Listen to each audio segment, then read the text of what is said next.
February 4th, 2015. You're listening to Plutocracy now. This is Joey Hornbuckle. Scott Brown. Bridgemon Bolger. And Brian Baisden.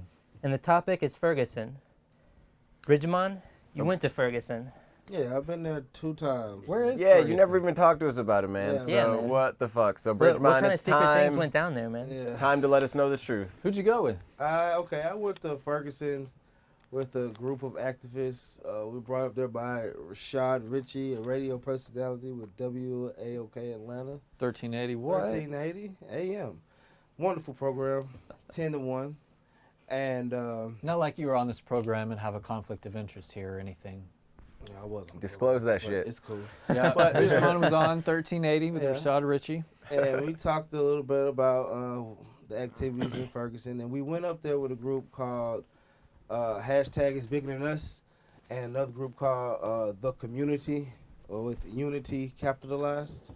And the reason, our purpose for going up there was to train candidates on how to use voter database software such as Vote Builder.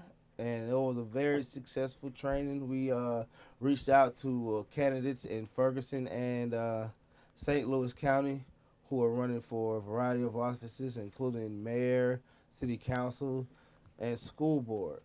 And it was very, it was almost like a pilgrimage to me because, what happened in Ferguson with Mike Brown and Darren Wilson was the genesis of a movement. People argue, you could say it's been going on for years, but this was a concise moment where, people in that surrounding area, they made a decision to not put up with it anymore, and they started a national conversation. And part of the problem in Ferguson was that there wasn't enough African Americans making up the electorate, even though they make up 60% of the demographics in that area. So the remedy to this, You mean they just weren't registered to they vote? they weren't registered. That's Ah. correct. They weren't registered, and because they weren't registered, they don't make up a significant amount of the jury pool. So when things like this happen, it's kind of a one-sided.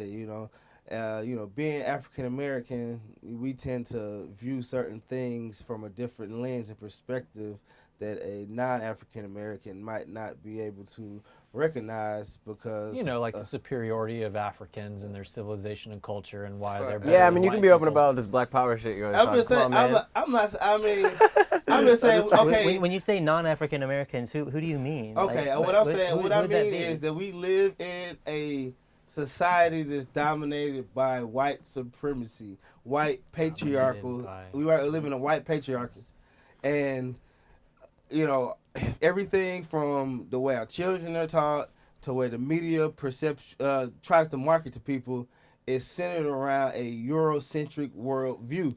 That is because the people who founded this country and who are in the heads of corporate America are Eurocentric of descent. Yeah, and my favorite statistic is you send out resumes with a white-sounding name or a black-sounding name, you're much more likely to get a job with a white-sounding name. So yeah, sure, institutional racism. So let's talk whatever. about Ferguson, man. Exactly. So Ferguson. So you Ferguson. didn't go What did you there see? I need to to protest Yeah. and burn cars. No, what it okay, sounds no, like. okay, I wanna- Did you Because kill see, any white I was people? expecting to hear about how you did like not broke kill windows. any white people or burn anything down, but I Did you didn't- hold didn't a pick up- black fist We're all in very the air? disappointed. I Like, did. You didn't held pick up any my bricks? fist in the air and a sign of. Was it a wimpy-looking reverence. fist or a strong? Oh, it was a fist? strong, Because it powerful sounds like, fist. because now Missouri is usually like a swing state, not recently, but it used to be. But you're telling me that in a huge part, a suburb of St. Louis, there's just no like African Americans there are mostly not registered, Involved in politics. and there's not been any effort until now to really go out and get them registered, like a Right. strong effort, a real effort. And what we're doing, we Oh, want. those are potential Democratic voters sitting there and want- waiting. Joey's got But to. one thing, I'm one putting thing it together in interesting my head. about Missouri in particular, these white Democrats up there are some of the worst Democrats I've ever seen in my life. You look at the governor, Jay Nixon is a Democrat. The DA in St. Louis County, Bob McCullough, who overturned the indictment. He's a Democrat. The head of the police union, Ferraro, the guy who punched a black lady at What? a town hall meeting. I didn't even He's hear also about a state that. representative. He's head of the police union and he's a state representative. All right. Also a Democrat. But So fine. So that's Yeah. the Democratic Party, Missouri, right? Well, Yeah. what about Ferguson? I don't feel like you've given the listeners any sense So- of what it's like Okay, to go okay, to let me Ferguson, go through- what okay. you did, when we went to Ferguson, who funded your trip. You know, it was funded by a millionaire, former NBA star, who shall remain nameless. I don't even know okay. who it is. Well, That's all thanks I for know. letting us know that. You know, but and a variety It of other sounds people. really shady. But go on. Some clergy, but majority of it was funded by this former NBA. Former NBA. So okay, why does he no, want to that's keep fine. it all down low, do you think? But I don't know. I mean, because there are he's also going to be donating money to The white these- patriarchy. He has given a commitment to donate money to the candidates that we have identified, and I guess he doesn't. You can find that out, but So, what do you think it is about civil society in Ferguson and the mentality of the people there and their level of political organization that they need an extra helping hand? Because sometimes people will criticize, like, oh, those are outsiders coming in and trying to influence our community. So, okay. Yeah, what would Bridgemon, you the say to that? outsider. Well, okay, a Respect lot of that. the people, a lot of the groups on the ground from St. Louis, from Ferguson, it's a group called the Peacekeepers. What they were doing, their job was to stop people from vandalizing property. And these are like really tough dudes who that you probably think were up to no good, but Because they look black. because they're big and black. I mean, I'm sad, what Darren Wilson said, Mike Brown looked like a demon, Yeah, demon. The Yeah. big black guy. So these are Yeah. a bunch of big black, hard looking dudes, Yeah. tattoos, everything, But really they they're on fit the- every stereotype that you would assume. But So they're down low brothers? no, not at all. Oh. But they are, they actually were protecting the area, and they have the police have grown to respect a lot of the members. I was speaking with one individual and several other individuals on the ground there, and what's purported in the media and what the actuality of everything on the ground is so different. It's certain things that you would not know unless you actually go there. Like for instance, something that I found quite ironic was that on the street where Mike Brown was shot, there are apartments to the left and to the right of the street. Both of the major apartment buildings on each side, I noticed that the blinds were up and you could look right in the window, and I was like, all these apartments are vacant. And that's when residents started telling me, oh yeah, these people who lived in these units were basically witnesses to the shooting of Mike Brown. And from what people told me, on the ground, is that law enforcement intimidated these people, and they intimidated them so much that they didn't, let alone testify to give an account of what they saw. They decided to move away from the area. And those who decided to testify, a lot of them were told they had their backgrounds ran. They had their, if they had any warrants, they were told, oh, well, you have a warrant. If you don't testify today, we'll make that go away. So there was a lot of intimidation on the hand of the local law enforcement to suppress a lot of the witnesses who had been willing to come forward, because initially the day there were so many people outside. When the event actually happened, you'd think there'd be a plethora. It was more than 44 people, which was what the grand jury was presented with, 44 witnesses. There were more than five. There were at least 300 to 500 people outside that day. But 500 people 300 to in a 500 single apartment yeah, complex? it's like once it Just happened. standing up. Once it happened, that so once many it happened, people people came out. came out. But people who were living in that area, these are big apartment buildings. So it's at least, I want to say, 50 units. So At least 50 units. I've at least 100 witnesses, you could say. Okay. So well, Assuming that everybody was home Okay. while that was happening and not it at seems school. to me that you're or- giving kind of a detailed explanation of the events on the ground. And the purpose of this is to kind of lead us to believe or lead us to conclude that, well, the system's corrupt, justice was not served. Yes, there was a crime, there was police brutality, justice was not served. But a counterpoint to that is, I was reading the New Yorker, Jeffrey Toobin, known as a liberal lawyer, and he just didn't think there was a case to prosecute on basis. But whether there's a case or not doesn't mean they're wrong about the systemic. It doesn't matter. Okay, if there's let there be a trial. Present the evidence in a fair and unbiased light.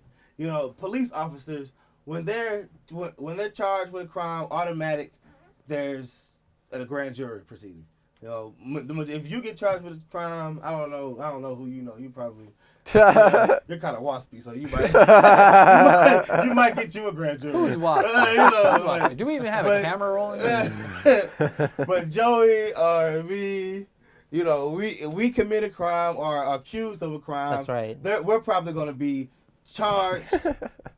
Charged immediately, and then we're going to see a judge, and then we'd be indicted. We might not make bail. My mom's cousin-in-law is a lawyer, so it is possible I could get a friends and family discount on representation. And what I'm saying is, the process. One thing I think that may be able to help Congressman Hank Johnson. He's pushing a grand jury bill reform.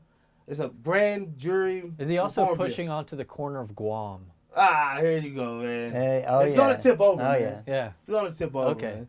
But he's pushing this bill, and what it would do, any time a police officer is accused of shooting a civilian, even if it's a justified shooting, there would be outside. I don't know, it would be a prosecutor. There would be somebody outside of the people that they work with on a daily basis to evaluate the situation and come to a decision whether or not it should result in an indictment, go to a grand jury, or should it result in no bill?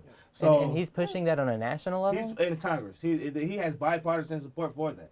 How many co-sponsors on the bill? Does this really have a serious chance of passing? It does have a serious chance of passing because that libertarian element in the GOP is... So Rand Paul likes it too. Rand Paul does like it. Really? That's Rand interesting. Paul likes it. I would have thought that he would think it's not constitutional to do that on a federal level, considering that police are generally on a local level. Right, but there has to be some type of oversight, over, people in government. Period. Yeah, I know. He's but, just not used to Rand Paul. You're talking about making Rand sense. Paul being reasonable is what I'm trying to imagine right now. So, Bridgemon, what's the situation like now on the ground in Ferguson then? It is. I mean, did so you find some you were good there. candidates? You were there. It is. Yes, we found candidates. We found one young lady. Her name is Catherine Hendricks, and yes, she is related to Jimi Hendrix. And and she is running for school board. She ran for school board last year, and she's running again. She's not going to give up. she's not going. Yeah, All right. and I guess they have the way that their school board is at large. So anywhere you live within a district, you can run for any seat on the school board. So she's one seat was up last year. Now another one is up this year. So she's going to run again, and we've been able to get her some funding for her campaign. A small contribution, but every little bit helps to give her some seed money. She's something. That Are you trying to get money out of us? Am I trying to get money out of you? I mean, I don't. I mean, do you want to give me some money? Okay. I mean, what do you give me money for? I mean, but Did you get paid to go up to Ferguson, or Oh you just no, I kind of didn't get paid volunteered? at all. It was Okay. volunteer, but I didn't have to pay for it. Out of the, Yeah, kind, yeah. Out of the I didn't have kindness to of pay his for it. heart. Okay, you just I volunteered the I work. just volunteered. I didn't have to pay for anything. So that was wonderful. And the candidates, we actually treated them to lunch. So that was wonderful. And we got to see. If you go there, if you drive through, I believe it's West Florissant, it's the main street that goes through Ferguson, and it literally looks like a war zone. It looks like you're in Syria or Iraq, because the buildings are demolished. It really looks like a bomb just went off, and something that I found interesting talking to the people on the ground in Ferguson is that a lot of these buildings that were burned down, were burned down by people not from Ferguson or Missouri at all. People who From Atlanta. Just come to outside and agitate. Yeah, organize but register people to vote and burn down buildings. What Kill I white do people. know with the history, even Scott could probably speak to this because the government did it to the Occupy movement as well. Whenever there's a dramatic, large social movement like Occupy or like the Ferguson movement, the government sends people to infiltrate organizations and destabilize them. And it's basic shit though. That's basic. That's how you break social movements apart. And it shouldn't work, man. But it does. It does. I mean, you said like y'all had that guy with the AK-47. I kind of think he's probably a federal agent. No, but you know what was weird? Yeah, No, what was the bullshit though is, we're getting sidetracked as fuck, but Kasim Reed used that the next day, saying that was one of the reasons, Exactly. on TV, he's like, oh, they had a gun in the park. But I'm like, dude, I've been to Second Amendment rallies where there's 50 assault rifles in the state capitol steps. Get the fuck out of here, Kasim. That was some bullshit. And it's often people that you know that don't have any real. I think it was just a Tea Party. We are in Georgia. I'm surprised there weren't more armed Tea Partiers like Second Amendment. Yeah, and that's what is done. They send these people to come in and destabilize these movements. And that I don't makes see a lot even of sense in Occupy. I don't even know. What was said to me in Ferguson is the advanced auto part. Okay, we understand that. The beauty supply store, we understand it. But when they burn down, when advanced auto parts, why burn down advanced auto parts? I don't understand that. Okay, but let me finish. There's autos on across the street, but anyway, so okay, but was it white on versus black on? Sorry. Go ahead. But what was said to me by people on the ground was, when they burn down the corner butcher that everybody in the neighborhood goes and gets their meat because it's the place that has the cheapest meat and gives you the best quality, that's when it started dawning on people that maybe we shouldn't light things on fire. But no, it's not. Maybe but man, have you guys met? We aren't the ones doing it. When I was it's other people who are coming in. RCP, all the maybe that's how that move. That's how that peacekeepers started. Did you meet any of that weird communist cult? The Bob Avakian, Bob Speaks. No, I have not met these. Oh no, is that off topic, by the way? Are we talking about Ferguson? No, because they were in Ferguson. Oh, okay. It's totally. They probably burned down that fucking meat shop. Actually, that's why it's totally on top. Yeah, and I don't know who burned these buildings down, but from what I gathered, it wasn't people from Ferguson. But what I'm saying is, it was the FBI. One thing I'm saying it could have been a COINTELPRO type operation. I want to be honest real quick. In Occupy, some of the most terroristic, the most stupid, the most disruptive people, I really don't think, except for one of them, and there were a lot of them, I think they were just being genuine assholes. I think they were just ideologues. They were young. They were stupid. They're just,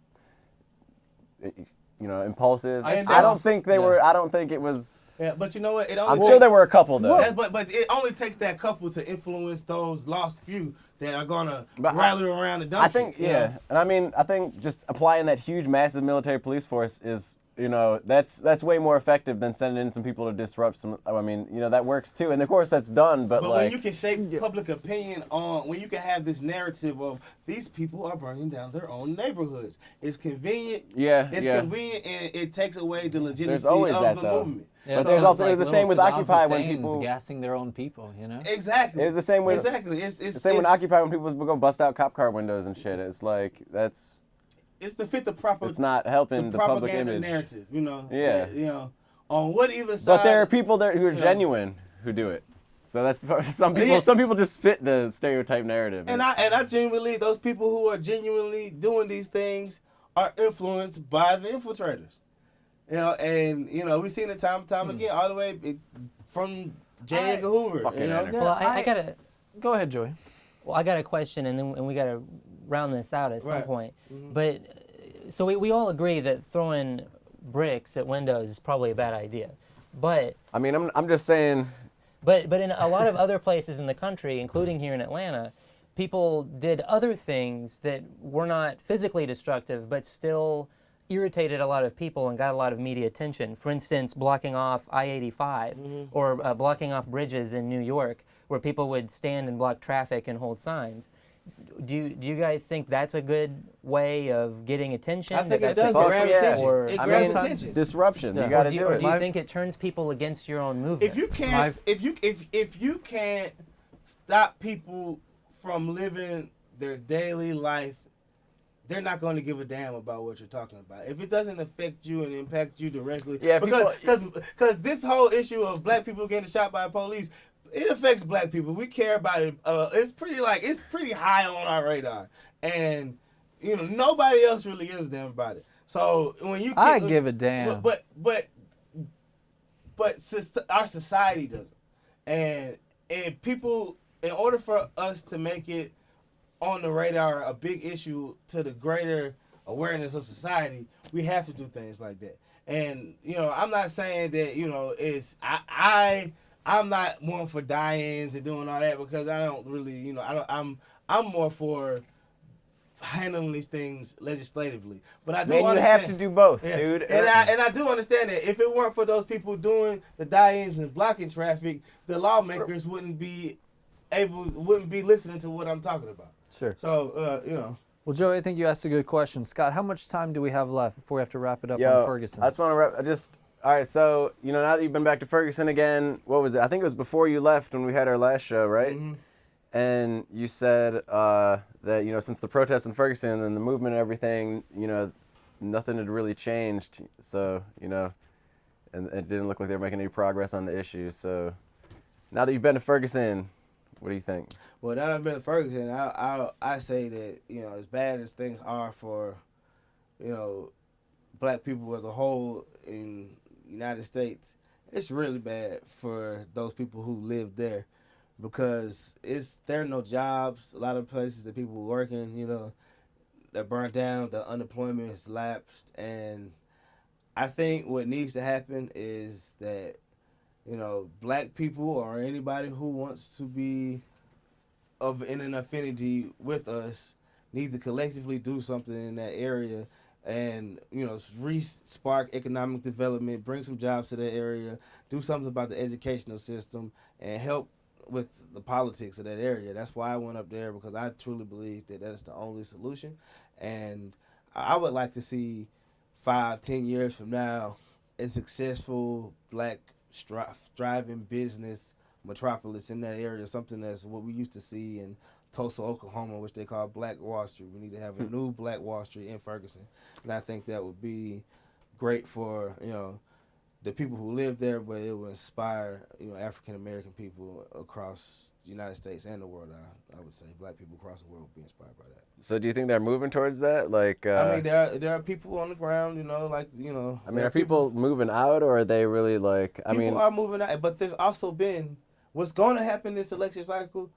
All the politicians are going to be black. That's because they have increased African American voter registration, and also all the white people left.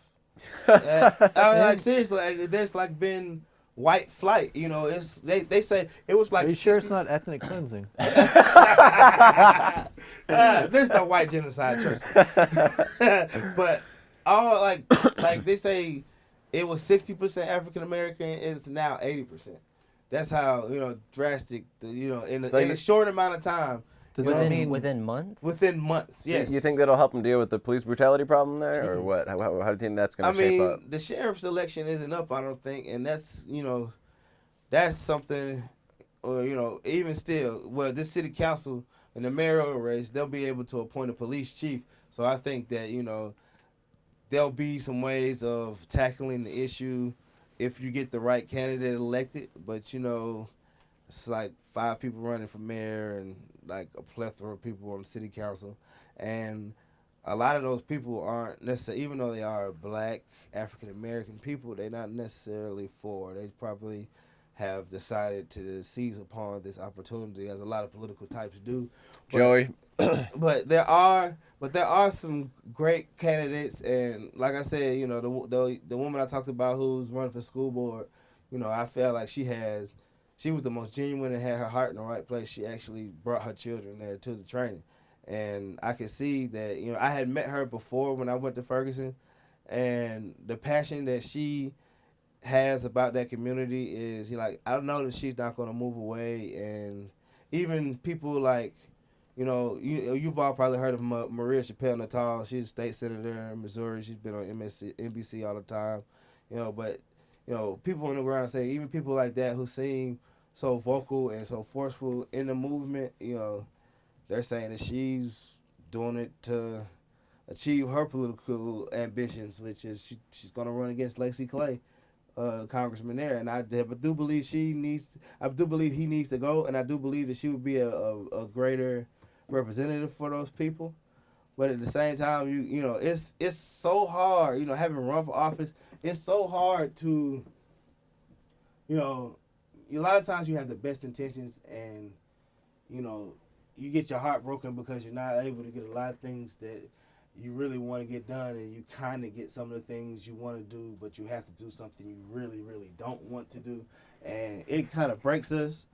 But I'm just praying for the people in Sir Ferguson and the greater St. Louis area, because they need leadership. You know, they need people that they can trust, and I'm hoping that we'll see a tide. And a year from now, I'm hoping to go back up there and see what it looks like. Cool. All right, we'll hear from you then, Bridgemon. This is Plutocracy now. Out. Out.